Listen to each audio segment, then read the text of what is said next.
Olá, pessoa lindíssima! Mais um episódio do Inova Podcast no ar e eu, Melene Salomão, apresentadora. Hoje a gente vai ter uma conversa tão extraordinária que vocês não fazem ideia. Vamos falar sobre processos que irão desmistificar a escrita científica. Afinal de contas, escrita científica é poder e vocês vão entender toda a importância desse processo. Para conversar comigo hoje aqui, eu tenho uma professora, minha gente, de altíssimo escalão. Ela é espetacular. Ela é professora, doutora, tanto de graduação quanto de pós-graduação, e ela ainda atua exatamente na área da pesquisa científica. Tem um know-how que vocês não fazem ideia. Hoje eu tenho um prazer enorme de receber aqui a professora doutora Juliana Borges. E seja, doutora Juliana, estou quase te chamando pelo apelido por causa da proximidade. Pode chamar. Né? Seja super bem-vinda e sinta-se em casa. Muito prazer mesmo em recebê-la aqui nesse espaço de comunicação. Eu quem agradeço o convite, excepcional. Acredito que em alguns momentos também vou deslizar e vou te chamar de Mi. Não tem problema. Então, vai ser um bate-papo. Pois é. E como você mesma já apresentou, meu nome é Juliana Borges, sou cirurgiã dentista de formação, mestre, doutora e, por consequência, professora e pesquisadora. Eu trabalho, hoje em dia, atuo, na verdade, tenho um grande trabalho em 4 linhas de pesquisa. Uau! Das quais... 1 é pouco, 2 é bom, 3 é demais. 3 é melhor ainda e 4 melhor ainda, meu Deus! 4 linhas de pesquisa, das quais 2 eu assumi a coordenação. Uau.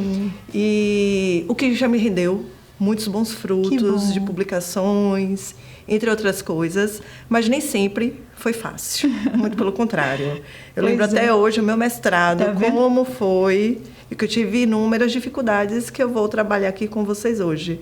Mas essas dificuldades eu superei e espero também que vocês, quem as tiver, também supere. Pois é, a gente sempre sobrevive a esses tormentos. Sempre sobrevive, né? E depois ainda se apaixona pelo que faz. Ainda dá risada depois que passa. Quando passa, a gente ri, com certeza. Pois é. Eu ia te perguntar exatamente isso, para que as pessoas possam te conhecer um pouco mais, esse lado da Juliana, na época de aluna, na tomada de suas decisões, as coisas que lhes nortearam para que você seguisse uma estratégia profissional, né, uma área de atuação profissional que não ficou restrita só ao ambiente de consultório, mas você extrapolou também e você também tem uma vertente de atuação linda na área da pesquisa. Então, onde é que vem esse impulso? Uau, vou seguir pela pesquisa científica também.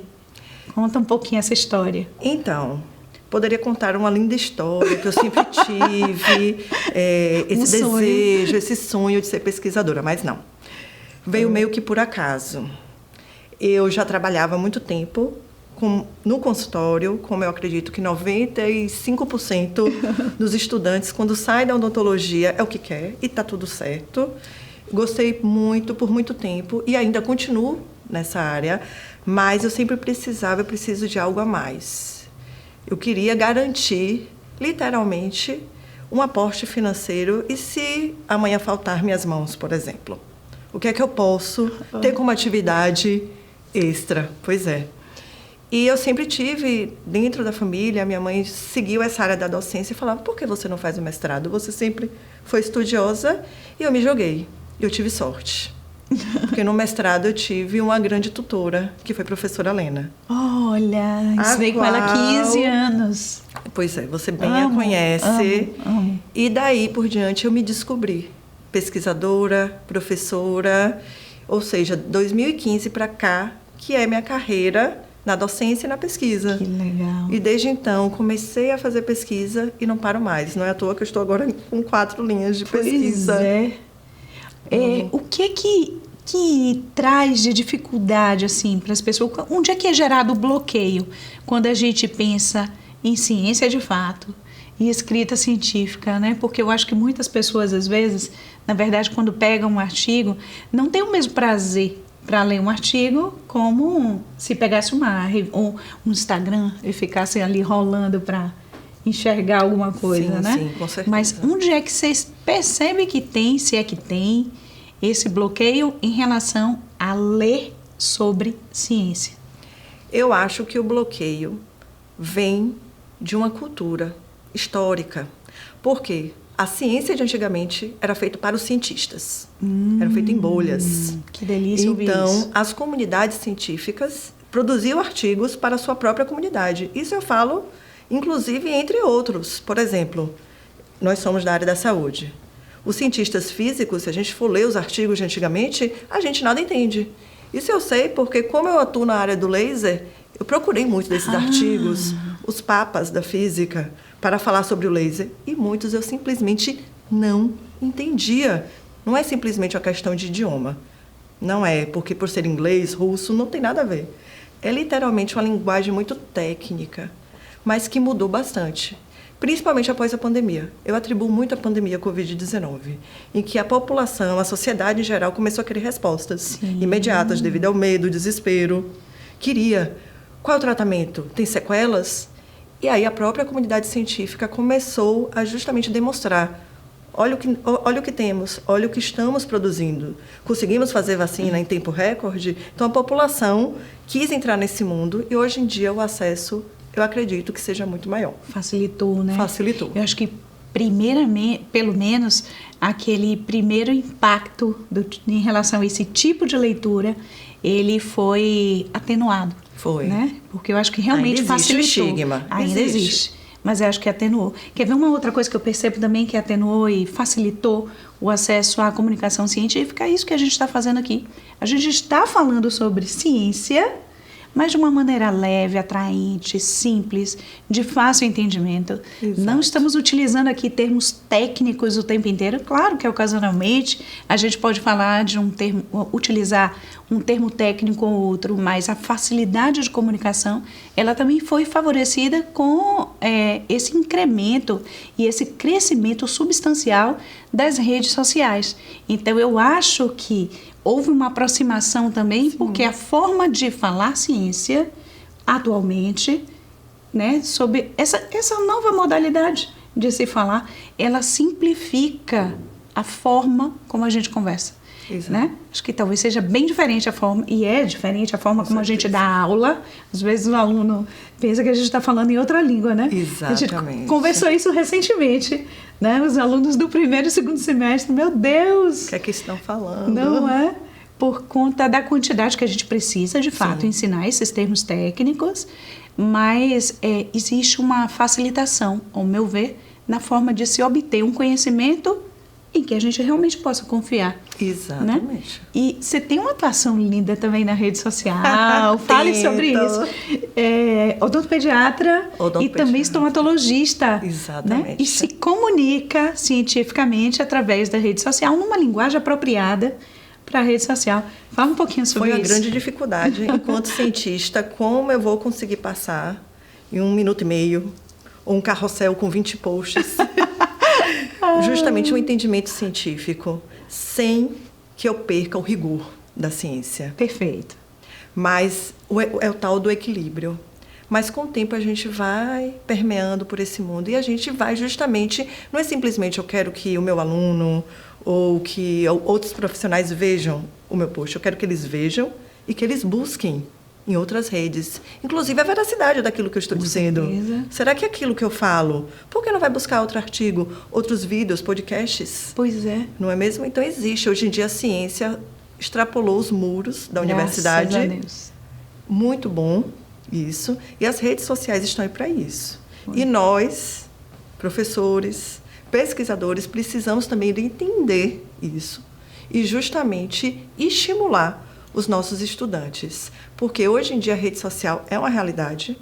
Os estudantes gostam, e não só os estudantes, nós também gostamos. E muito. A gente adora passar o dedinho ali e ver conteúdo. A gente adora ver uma dica de nutrição. A gente adora ver uma dica de um creme para a pele. É verdade. Não é mesmo? É. E quando a gente vê, a gente já está comprando esses produtos que ali são indicados. Pois é. Não é mesmo? É verdade, é verdade.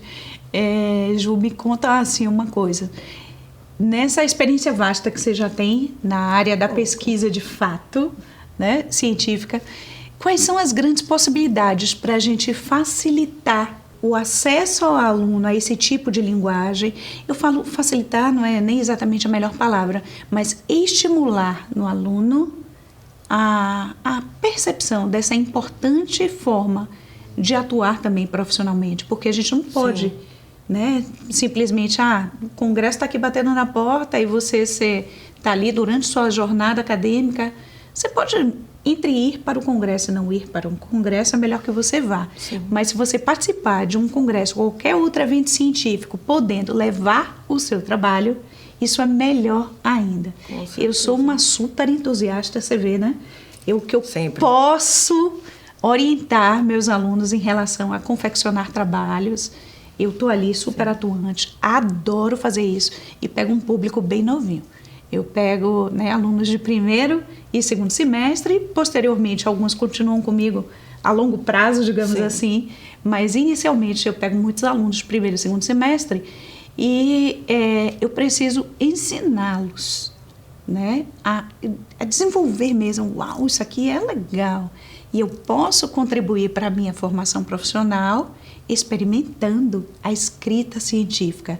Então você, com essa sua experiência tão vasta, como é que você enxerga isso? Qual é esse pulo do gato? Como fazer o seu aluno ficar super empolgado por escrever cientificamente? Dá tanto orgulho depois, né? Mas, enfim, me conte aí dentro da sua experiência.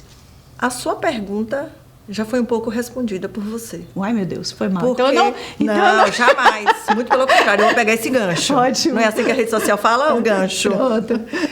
Porque o que é interessante é justamente, você trouxe os pontos-chave para mim. Primeiro, o docente, o professor. Mesmo que ele não seja um pesquisador atuante, ele precisa informar o aluno. Isso existe, as possibilidades. Procure. Outra coisa, somos nós, que estamos na base. Professores da base, nós precisamos ter esse olhar atento. Aqueles alunos que têm o perfil, porque também não é para todo mundo. E ok, faz parte. Não é todo mundo que vai ter o perfil. Muita gente vai ter o perfil muito clínico, tem gente que vai ter o perfil, mas tem aqueles alunos interessados neste tipo de temática, de querer participar, da curiosidade de fazer parte de linhas de pesquisa. E quanto mais jovens, melhor. Quando eu falo mais jovens, não idade, mas em tempo de carreira, porque eles estão mais abertos a novos conhecimentos. Sim. Eles estão crus. Então, para a pesquisa, eu costumo dizer que o que eu prefiro é quanto mais novo ali na instituição, melhor. E aí, já pegando o gancho para a instituição, a gente precisa que as nossas universidades também tenham esse perfil, estimulem. Bolsas de iniciação científica, porque a gente sabe que não é fácil ser pesquisador no Brasil. Então, precisam sim esses jovens. 20 horas de carga horária, eles precisam de uma bolsa de iniciação científica, porque produzir gera custo. Então, ele deixará de estar em sua casa ou de fazer outra atividade tempo, né? Remunerada. Sim. Então, ele precisa de tempo e dinheiro. Então, a gente precisa justamente desses estímulos. Então, a gente precisa de professores que criem grupos de pesquisa, a gente precisa de instituições, não só em universidades, como organizações, como temos, para justamente estimular. Porque, como você falou, conhecimento é poder, ciência é poder, mas isso precisa ser estimulado, não basta querer. Perfeito. Eu acabo, a depender do tempo que esse aluno está na academia, sim, organizando, assim, na construção de uma escrita científica da forma mais simplificada para a parte de maior complexidade. Eu não posso pegar um aluno iniciante e colocar ele para falar de algo, né, que está ali muito além, certeza, tecnicamente, além do que ele pode dar conta. Mas vamos lá. Eu acabo simplificando dessa maneira. Eu trabalho muito com revisões de literatura, a própria revisão narrativa, que ela é mais simples para esse perfil de aluno. E na medida em que ele vai avançando na faculdade, tem um determinado momento, eu ofereço isso para eles também, eu falo, olha, se você quiser fazer um relato de caso, pode. E em qualquer área. Aí eles, poxa, Pro, como? Eu gosto da área. Você não se preocupe, eu vou atrás dos colegas. E aí eu tenho colegas, né, que são atuantes na área clínica apenas. São colegas extraordinários, mas maravilhosos mesmo. mas boa parte deles atuam só dentro de consultório, fazem outras coisas, mas dentro de consultório. E eu acabo pegando, ou de consultório e cursos de especialização, mas não na graduação. Sim. E eu acabo pegando os casos deles, né? Eu falava, pode deixar que a parte chata eu tomo conta, que é a técnica em si, né? Que cada tipo de escrita científica ela vai ter uma característica particular, e o colega entra com uma discussão de um caso mesmo, ele entra com o caso dele, fotografia, TCLE, enfim, um bocado de coisa lá, e a gente faz o trabalho de maneira conjunta, né? E aí eu te pergunto, eu acabei aprendendo tudo isso na prática, na sua vida. Eu aprendi a fazer fazendo. Eu trocava o pneu do carro com o carro andando, né? É uma brincadeira. Mas como é que você enxerga isso? Eu sei que hoje em dia os jovens falam muito de mentorias, de cursos, coisas dessa forma. Mas como foi que você, de fato, pôde construir todos esses pilares para a construção de uma escrita científica linda, eficaz, maravilhosa e de maneira clara e objetiva, para que essa escrita científica pudesse ser também bem entendida? Como foi a sua experiência? A minha experiência pessoal tiveram algumas vertentes. Vamos lá. Primeiro, como eu já disse anteriormente, eu tive uma grande mestre na minha vida, professora Lena, que foi, eu chamo ela de minha mãe científica. Que massa. Não que ela tenha idade para ser minha mãe, mas ela foi a grande propulsora. Aquela válvula propulsora, vá lá e faz, você é capaz. Então, eu tive essa base muito forte. E, na sequência, eu também tive muita sorte no meu doutorado, que a professora Gabriela Martins, que foi a minha orientadora de doutorado, também teve um papel fundamental. Não só, até hoje faz parte da minha vida, até hoje fazemos parte, inclusive, de um desses grupos de pesquisa, o qual citei, é o dela, do qual eu não saí. Eu entrei, porém não saí. O doutorado acabou, porém ele não saiu de mim. Tá. Devido justamente a essa participação. Então, eu tive essas duas grandes vertentes na minha vida, que foi a professora Gabriela e a professora Lena. Mas só ela seria suficiente? Talvez não. Eu tive também muito interesse, eu busquei, fiz muitos cursos. Na pandemia, então, uma enxurrada de cursos fiz, de revisões sistemáticas, vídeos no YouTube. Então, eu participei, eu tive o interesse. Então, eu aprendi na prática, mas eu tive uma base teórica importantíssima. Você consegue enxergar um profissional de hoje que está ainda criando a sua carreira, né? Sim. Você consegue enxergar esse profissional assim, desvinculado de ambientes científicos? Você acha que isso pode até acontecer, mas pode. É legal isso? Eu acho que para uma formação completa a gente precisa de pesquisa e extensão. Então a gente precisa desse lado da pesquisa, mesmo que o aluno tenha certeza que não é isso que ele queira, mas ele ter essa experiência, no mínimo é o que eu falo para os meus estudantes, os meus orientandos. No mínimo você vai sair com um currículo excelente para você fazer uma prova de residência, para você fazer um concurso público, o que quer que seja, você estará com um currículo acima dos demais. Isso. E isso já é um diferencial nos dias de hoje. Perfeito. Então, por mais que você não queira a área da pesquisa, que como eu disse, não é para todo mundo, não é todo mundo que gosta, não é todo mundo que quer e tem que gostar.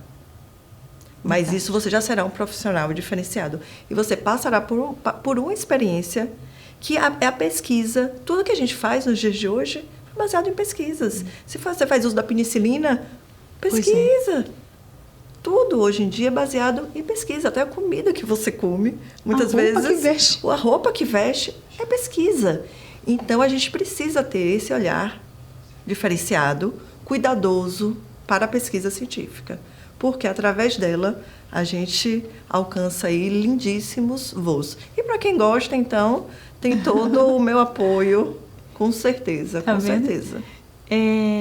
Eu queria ter tido, no meu tempo, a oportunidade assim, de ter um momento em que eu aprendesse de maneira bem categorizada quais são as modalidades de escrita científica, como é que... Poxa, se eu tivesse tido isso, teria sido muito menos complexo no desenvolvimento. Mas, apesar de eu ter ido adiante de qualquer maneira. Mas é bom quando a gente tem uma mentoria, né? Algo que pode nos alavancar de uma maneira mais rápida, digamos assim. Vamos lá.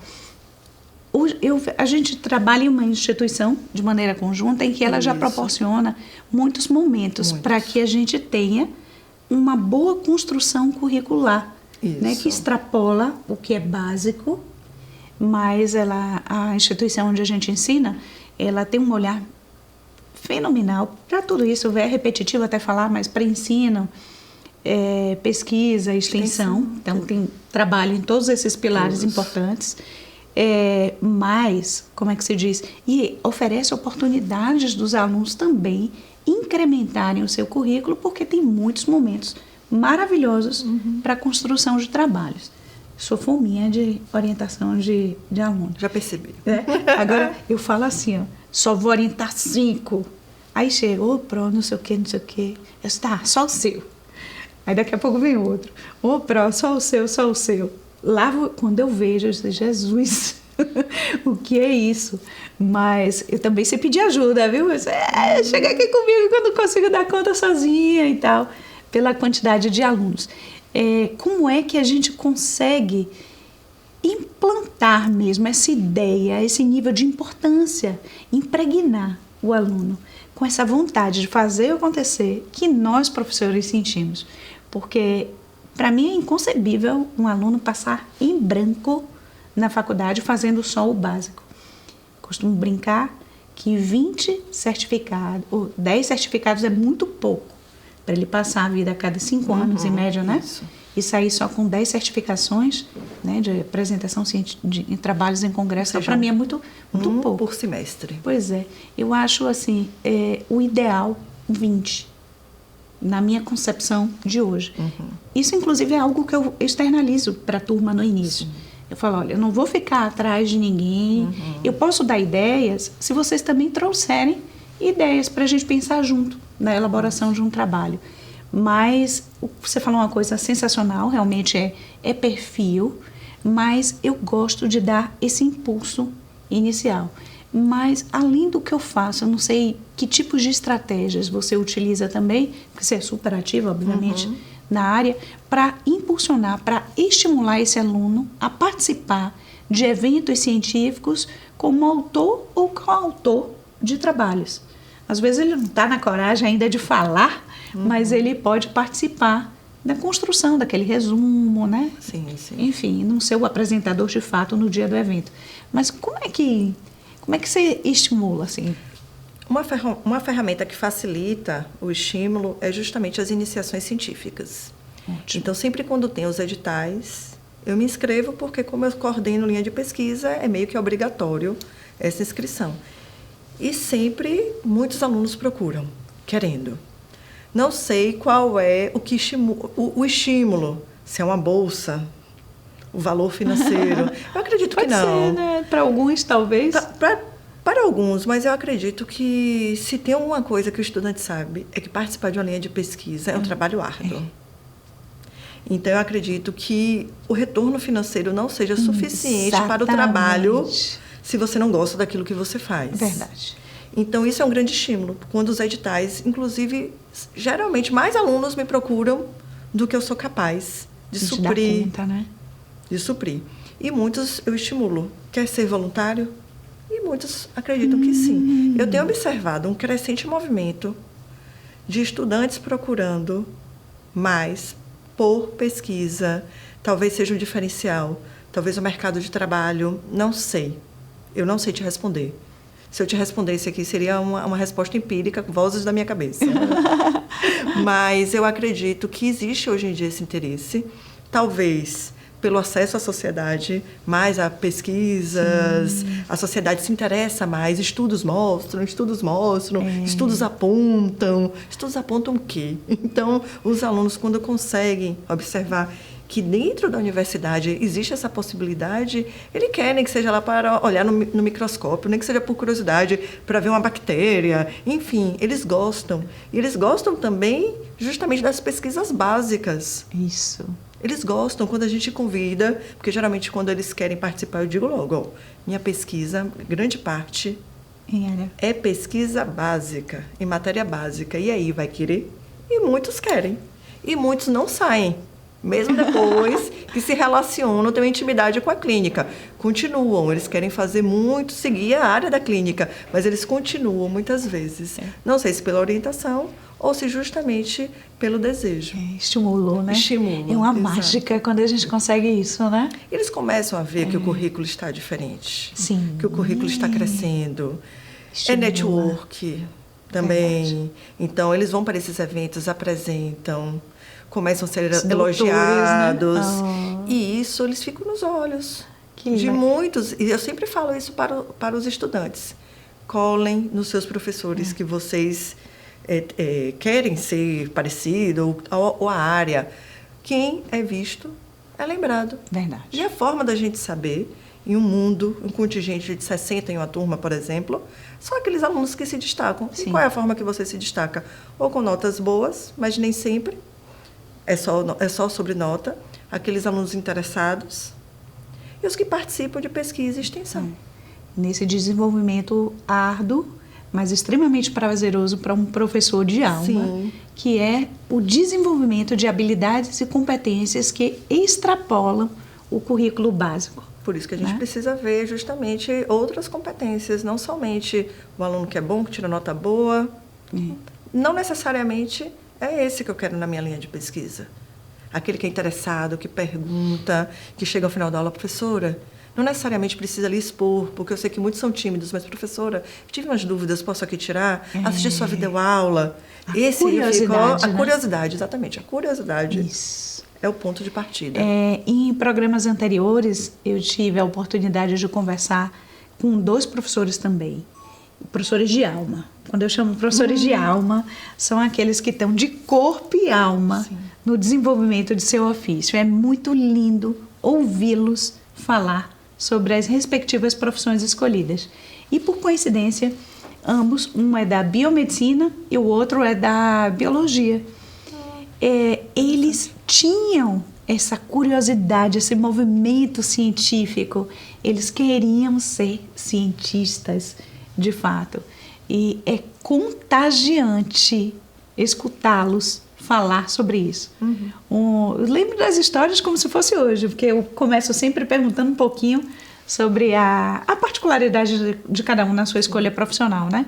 Mas, enfim, esse brilho no olho, né? Quando a gente consegue despertar, é uma coisa que para mim é assim, impagável. E eu amo ver esses meninos, quando eu pego tudo pequenininho, né? Eu pego bebezinho. 17, mas quando 18. Não é? Quando a gente observa eles adiante, assim, voando, é um prazer inestimável, né? Com certeza. Você já deve ter sua coleção de alunos que estão com você aí até hoje. Ai, modéstia à parte, tenho. Não só ex-estudantes que hoje em dia são colegas, que trabalham, que já está em mestrado, doutorado, passando em ótimas colocações. Eu fico feliz já dando aula. Mas é bom demais. Bom demais. Eu estou fazendo suas residências, podendo escolher a residência. Imagina. Qual passou. Poder escolher. Isso é uma dádiva. Você não vai fazer na que você passou. Não, você pode escolher a que você quer, porque você está bem preparado para aquilo. E o seu currículo também está bem preparado. Exatamente. Né? E a gente já tocou do ponto de currículo, eu vou até puxar a conversa um pouco para isso. Quais são as coisas que, assim, possíveis para um estudante ser capaz de observar desde o início para dar essa incrementada no curricular? Né? O que é que você dá de informação importante para os alunos em geral? Participação de eventos científicos. Geralmente, grande parte das instituições promovem os seus próprios eventos científicos. Então, geralmente, eu recomendo comece justamente com esse movimento, porque lá você vai se sentir mais à vontade. São professores, a estrutura física, você se sente mais à vontade para realizar a apresentação. Então, como eu disse, primeiro passo, procure um professor que você tenha afinidade, peça para orientar. Mas aí eu não sei escrever. E agora? O professor também não tem essa disponibilidade. Sabemos como é a vida de professor. Existem cursos que você pode procurar com escrita científica. E existe também um ponto, que é a inteligência artificial. Por que não? Mas não exclusivamente ela. Você não vai solicitar que ela escreva um texto por completo, mas ela pode te ajudar, pode te guiar nesse processo de escrita científica. Eu acredito também que para se escrever precisa se ler. Bastante. Isso é um ponto de partida, por isso que eu disse que não é para todos, porque nem todo mundo a gente sabe que gosta de se debruçar sobre livros. Quando eu falo livros, não são livros da área de saúde, não. Livros. Quantos livros geral, vocês leem por ano? Então, são perguntas assim bem estratégicas que eu faço para os meus alunos, porque eles precisam ler artigos acessíveis, mas precisam ler artigos acessíveis. Existem estratégias que, obviamente, que quando eu oriento os meus alunos, eu gosto justamente de enxergar junto, de estar ao lado, de mostrar como é que se faz, como é uma leitura na íntegra mais produtiva, que existem artigos de 10 páginas, mas existem artigos de 30 páginas. Como você extrai os principais dados daquele artigo? Então, eu tento chegar junto ao máximo, também diante. A gente sabe que nossas demandas são inúmeras. Ainda tem casa para dar conta, né? Exatamente. Mas, por isso que eu gosto do aluno que eu disse o verde. Porque é aquele que eu vou chegar junto, mas se ele absorver, ele voa. E depois ele ensina os demais. É lindo isso. Aí eles vão ensinando. Aí fica um efeito ali cíclico. Você agora, que já é veterano, vamos me ajudar a ensinar os novatos? Por que não? É verdade. Mas conhecimento, de fato, é poder, né? É poder, né? Total. Ferramenta de poder extrema. E escrever bem, meu Deus. E outra, até quem não sabe ainda, não tem esses dons já atribuídos, quem escreve bem, geralmente, é um bom leitor também. Sim. Né? Uma coisa é reflexo da outra, né? Você escrever bem, você precisa ter uma boa base também, uma boa base de compreensão e tal, em relação àquilo que você está lendo. Interpretação, conhecimento de base, enfim. Mas, às vezes, eu acredito que, para alguns, seja mais complexo dar esse primeiro passo, assim, não, peraí. Né? Sair da zona de conforto. Sair da zona de conforto. Esse talvez seja a dificuldade inicial. Eu enxergo dessa forma. E a minha pergunta para você é essa. O que é que você enxerga como dificuldade primordial para alguém que está querendo começar a desenvolver esses dons e habilidades dentro da escrita científica, apresentar seus primeiros trabalhos, enfim. Qual é a dificuldade inicial que precisa ser superada? Isso. É o destravar. Porque ao errar, todos nós erramos. Se você tiver um bom orientador, pode ter certeza que ele vai te orientar de verdade. Ele não vai chegar para você, ver o seu primeiro resumo e falar, o que é isso? Não, ele vai pegar na sua mão, vamos aqui, e vamos fazer juntos.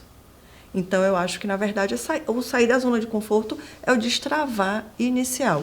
Obviamente, com alguém ao seu lado que você tenha afinidade. Por isso que é fundamental que você tenha a afinidade. Porque se você não tiver, vou chamar aqui um professor aleatório porque eu quero participar, mas você não tem nenhum vínculo, o professor nem sabe seu nome. Sabe nem para onde atira, né? Não sabe você de qual curso mesmo.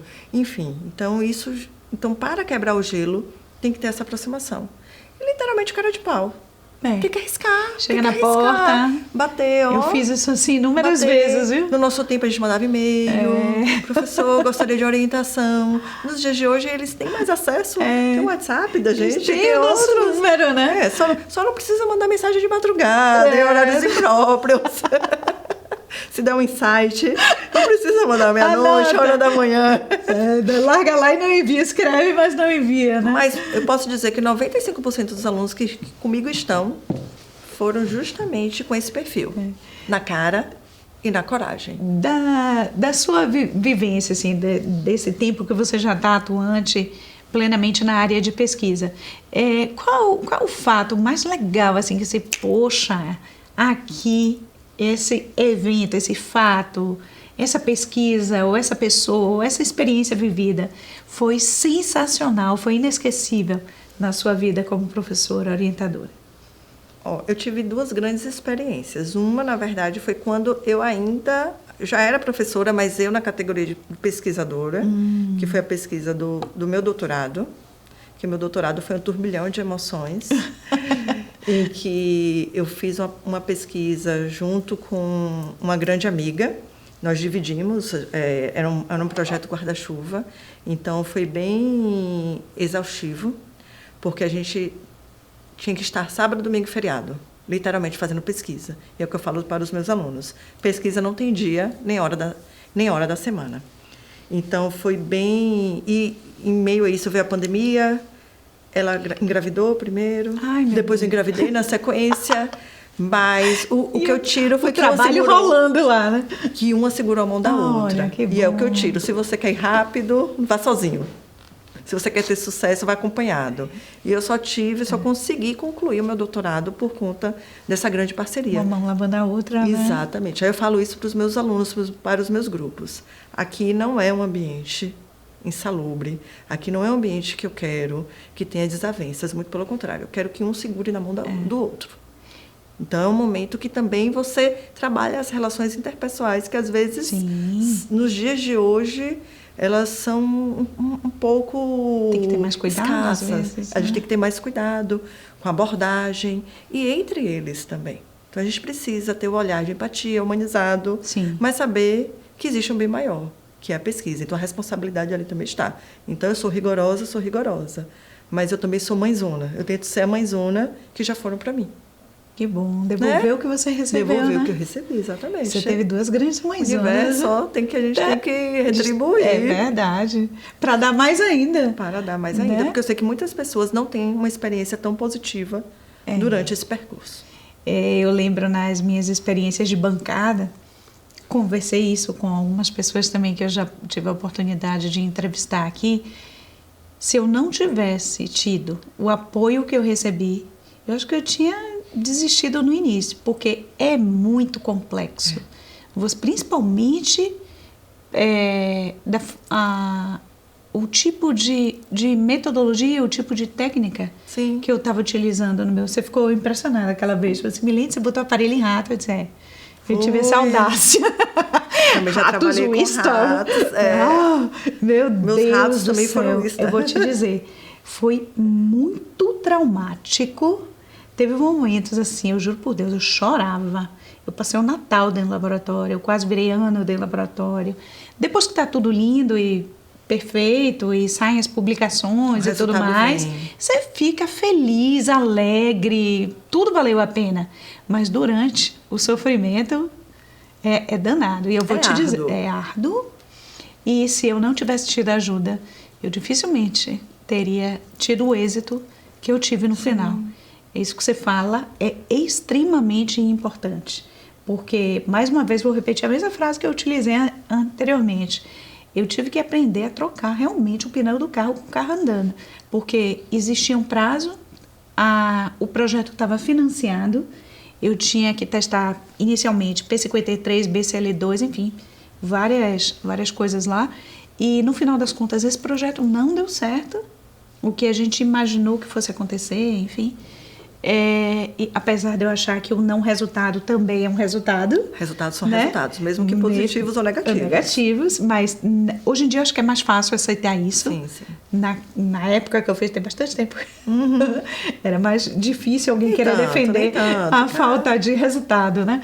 Mas, e aí que o meu projeto, a minha ideia, ela se fez valer, porque eu fiz uma substituição de um projeto por outro, e esse realmente deu certo. Mas eu tive 1 ano e meio apenas para fazer e acontecer. Eu não tinha padronizado ainda a imunistoquímica, mas tive uma pessoa extremamente... várias pessoas super generosas, e na época, um dos que eu entrevistei, o professor Márcio, maluquice, o professor Marcos Costa, Márcio é o outro colega que estava lá, mas especificamente nessa minha fala, foi Marcos Costa, ele é professor da UNEB, biólogo, ele era estudante de biologia, eu já era formada, recém-formada, mas formada, e ele que me deu aquele apoio enorme, junto com a professora Vera Vale, enfim, todo o laboratório do ICS de imunologia, né? Eu tive muito apoio no desenvolvimento do projeto. Eu lembro de todo mundo muito empolgado, porque tem um momento da pesquisa que as coisas também começam a dar certo, e eu sei, meu Deus, o que eu pensei é real! E aí, palpável. Aí você começa a ver que é legal, né? Muito. Esse sentimento também é um sentimento de vitória. Isso. Né? É uma ferramenta de poder. Pois é, Gostei disso, uma ferramenta de poder. Isso facilita, inclusive, muito mais Sim. a você elaborar a sua escrita. Você está empolgado. O que você pensou está dando certo. Poxa, tem a fase que a gente tem que sentar para fazer, né? Mas superada esta fase, parece que vem tudo de vez assim também. Se você tiver atenção ao que você está fazendo, enfim, um turbilhão, né? Na hora que você senta para escrever. E hoje em dia tem a IA, né? Que está aí, ó. Hoje é muito mais fácil do que antigamente, acreditem. Ajudando. Cuidados que a gente precisa ter em relação à utilização da IA na escrita científica. Aproveitar e te perguntar já isso aqui. Que tipo de cuidado a gente precisa ter? É uma ferramenta, é óbvio, poderosíssima. Mas precisamos ter alguns cuidados em relação a ela, né? Sim, com certeza. Eu acho que o primeiro grande cuidado é você entregar um artigo e resuma para mim. Veja os principais pontos. Isso pode ser um erro fatal, porque ela pode gerar dados que ali não estão no artigo. Perfeito. Então, a gente tem que ter muito esse cuidado. Então, a gente vai precisar, de certa forma, ler, verificar se aqueles dados ali estão, se é consistente. Então, você tem que ter um mínimo de conhecimento sobre o tema que você ali pergunta. Então, a gente não pode simplesmente entregar o artigo, um compilado de artigos, faça aí agora. E joga lá, né? E jogue. Não, não é assim. Então, esse é o grande... eu acho que é o primeiro grande problema. Não problema, mas precaução, na verdade. Cuidado. O cuidado. O segundo ponto, eu acredito, é justamente você também pedir que ele lhe entregue um texto na íntegra, sem você colocar a sua pitada. Não pode, porque hoje em dia, justamente essas questões éticas do que é plágio e do que não Perfeito. isso vem sendo muito discutido, abordado. Então, precisa, essa transparência ainda não está 100% estabelecida, mas a gente precisa ter cuidado. Já existem, inclusive, aplicativos de antiplágio para inteligência artificial. Excelente. Então, precisa ter o cuidado. Até mesmo porque a gente, enquanto professor, pesquisador, a gente consegue identificar quando a escrita é do aluno, quando não é. A gente tem um jeito, assim como a gente tem um jeito de falar, trejeitos. Isso. Não é mesmo? Tique, pegar no cabelo, enfim. A gente também tem uma forma específica de escrita. Os revisores, eles são atentos a isso. O padrão da inteligência artificial muitas vezes, né? Consegue identificar esse tipo de escrita. Então, temos que também ter esse cuidado. Senão perde nosso DNA. Pois é. E quer ver uma coisa que você falou interessante? A gente está falando de texto, né? E a gente não consegue identificar uma foto gerada por IA e uma foto original? Algumas a gente fica até na dúvida, mas não algumas, mas a maioria sim, a gente exatamente. consegue identificar. Uma linha tênue. Né? E o olho começa a ficar treinado para isso. Tem uma pessoa que trabalha aqui comigo, na minha equipe, o nome dele é Fernando. Eu lembro que uma vez eu disse, não, bota isso. Eu estava com muita pressa. Aí, obviamente, que eu fui para a minha plataforma de IA, né? Eu tenho uma plataforma com várias. E eu peguei, joguei a ideia lá, escrevi mais ou menos o que ele queria. Ele, isso aqui tá com muita cara de IA. Né? Ou seja... Já consegue identificar o que é cara de inteligência artificial. Dá para ver, né? Talvez falta um pouco o lado humano, o nosso toque pessoal. E isso é necessário. É verdade. Não é? Eu busco o máximo possível em relação aos textos que saem nas redes sociais e tal. Muitas vezes são frases do próprio convidado. Sim. Né? Para que perceba que aquilo é uma fala daquilo que a gente realmente está conversando. E claro que a gente não pode abrir mão de assim, não ela veio para ficar. Então, use-a. Às vezes a vida da gente é muito corrida também, mas a gente não pode entregar tudo para que seja executado por ela, né? É muita competência para uma máquina. Eu sei que não é somente uma máquina, enfim. Muitas coisas estão ali por trás, mas a gente precisa ter o cuidado. Porque às vezes é a sua carreira que você está colocando em jogo. Exato. Enfim, dá para a gente identificar, né? Esse é um assunto para uma boa pauta. Tá vendo? Fazer um só de IA, né? Ótimo. A gente podia botar escrita científica, mas utilizando a IA, mas com ética profissional. Isso. Né? Porque até Se você der lá o elaboração prompt, do prompt, pois é, até a elaboração do prompt. eles conseguem. Não é uma coisa fácil de você elaborar para as primeiras escritas. Não. Aquilo ali depende de quem está criando. Não. Né? A inteligência artificial, se é que é inteligente ali ou não, mas a inteligência vem de você. Pois é. Você tem que saber dar o comando, porque às vezes você pode dar o mesmo comando que eu e vão vir coisas completamente distintas. E assim como eu. Mas se você começar a utilizar hoje, você acha que já vai vir com respostas prontas, lindas e maravilhosas? Não. Às vezes vão vir com ideias ali mirabolantes, inclusive que você, e você precisa justamente ajustar a máquina para isso. Mas eu sempre oriento os meus orientandos. Já dei uma correção final. Joga só na inteligência artificial para ver se sugere algo diferente. Títulos. A inteligência artificial é sensacional. Título de artigos de trabalho para levar em eventos científicos. É sensacional. É espetacular, espetacular. Né? É uma criatividade. Às vezes é criativa até demais. Eu falo, você está criativo demais. Esse não é meu perfil. Alivia. Ele, desculpa, doutora Juliana. Tá demais. É um pouco além da conta. Mas que veio para ajudar, veio mesmo. Veio, total. Então, vamos lá.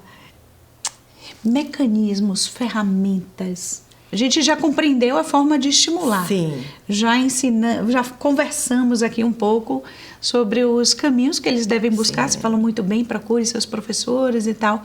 Mas, assim, ferramentas mesmo que os alunos possam utilizar de maneira concreta, sob supervisão, preferencialmente de pessoas experientes, né? Para que eles consigam avançar passos largos na construção da sua trajetória profissional. Que é que você traria como ideia? Existem muitos sites, muitas ferramentas, o Mendeley mesmo. Para a questão de referências, existem inúmeros. O Zotero, o Mendeley, que você justamente já ajusta as referências. Vancouver, BNT, você dá o comando e consegue. Mas talvez isso seja já módulos avançados para os alunos. Eu acho que nos dias atuais, a inteligência artificial. A inteligência artificial, desde que você comece... Você não pode, vou usar a primeira vez e já pedir para que escreva um resumo científico. Não, você precisa preparar a máquina, como a gente já havia mencionado anteriormente. Esquentar. Isso. Aí, né? Inclusive, tem uma nova inteligência artificial, nova para mim. Não sei se ela é nova. Que me indicaram, eu não sei o nome exatamente agora, mas que é justamente de pesquisadores. Que legal. De pesquisadores. Ela é paga, mas que você coloca lá os artigos. Ela é mais fidedigna, você coloca lá o artigo e ela consegue fazer aquele compilado geral. Você consegue jogar 2 artigos, comparar. Faça aí um embate entre eles. Uau. O que é que eles corroboram, o que é que eles não corroboram. E você consegue ter esses dados. Obviamente que eu, Juliana, eu ainda iria conferir no manuscrito principal. Porque eu sou assim e eu acredito que ainda tudo está no início. E deve ser assim. Então, o objetivo não é que você jogue a máquina, você precisa ler os artigos. É que nem eu falo para um aluno de TCC, de trabalho de conclusão de curso. Fica nervoso na apresentação. Ninguém sabe mais sobre o seu tema do que você próprio. É verdade. Mas, para isso, você precisa ler os 20, 25 artigos que você referenciou lá. Se for uma máquina, aí você vai tenso para a sua apresentação. Vai tremer. Vai tremendo. Porque sua banca lá, avaliadora, que são de pessoas que naturalmente se estão ali, é porque apresentam algum grau de conhecimento elevado, vão te apertar. E como vão? E vão, exatamente. Você sabendo tudo, eles estão lá te apertando. É o grande finale, mas eu tento acalmá-los. Se será feito um trabalho somente com inteligência artificial, você só vai ler resumos, aí não dá. Não dá. Pois é, me ajuda. A gente conversar sobre uma coisa dessa e a gente nem sente. Pois é, já inteligência artificial aqui já... Tá vendo? Pois já começa a cabeça, né? Você sabe que ideias maravilhosas estão aqui brotando, né? Se prepare. Com certeza. Que a gente vai conversar. Com certeza, vamos. Estou aqui aberta para diálogos, adoro. Você sabe que no programa lá embaixo tem uma parte em que todo mundo conversa e tal. Então, vou deixar esse campo super aberto ali. Sim. Entre também e responda de maneira direta às pessoas. Sua rede social ela vai estar divulgada também. Tá certo. Tá joia? Agradeço. Tá vendo? Agradeço. Para que todo mundo que quiser tirar alguma dúvida de uma maneira mais precisa, possa conversar diretamente com a doutora Juliana Borges. Imagine você, a gente conversar sobre escrita científica, ao nível de especificidade da conversa. E a conversa rende. Se deixar aqui, a gente fica longas horas conversando. Mas vamos lá. Espero que o programa de hoje desperte em você a vontade de ir além. Extrapole os muros, suba seus degraus, chegue no topo e chegue pisando em bases sólidas de conhecimento. Não abra mão do rigor científico na construção da sua carreira profissional. Claro que não é a única coisa que a gente precisa olhar durante a única habilidade, né, competência, enfim, que a gente precisa desenvolver ao longo da nossa jornada acadêmica, mas esse é um ponto crucial, não só para quem segue a área de saúde, mas para qualquer outra área de conhecimento. O convite está feito, vamos voar rumo ao conhecimento e... Obrigada, meu Deus! Quase eu pulo essa etapa, não posso. Agradeço sua disponibilidade, a sua competência, a sua partilha de conhecimento em um tema tão específico que eu te convidei, né? É um tema tão específico. Mas eu não consegui pensar em outra pessoa, minha Ju. Você viu? Para muitos, é um bicho de 7 cabeças. Não é, vamos descomplicar, destravar, descomplicar, desmistificar. O que precisar, a gente está aqui para isso. E quando a gente começa, se torna fácil, né? Quando a gente aprende, não fica fácil. Exatamente. Foi difícil um dia andar de bicicleta. Talvez, para quem dirige, um dia tenha sido difícil pilotar um carro. Mas depois, as coisas ficam mais automatizadas e fluem melhor. Não é isso? E gera o quê? Liberdade. Pois é. Gera total liberdade. A escrita científica não é liberdade. só liberdade de expressão, óbvio que dentro de um parâmetro, um rigor científico, mas gera também outras liberdades. Pois é, e poder. Poder. Né? Gera Ciência é poder. Ju, muito obrigada. Doutora Juliana Borges, mas para mim é Ju. Doutora não. Muito obrigada mesmo pela sua disponibilidade, por estar aqui conversando sobre, né, como eu disse, um tema tão específico, mas com certeza algum empurrão aí na jornada de alguém a gente pode ter conseguido proporcionar. Acredito que sim. Eu que agradeço mais uma vez. E um prazerzão mesmo. Viu? Minha Juju! Obrigada por tudo. Ela é ótima e extremamente acessível, tá bom?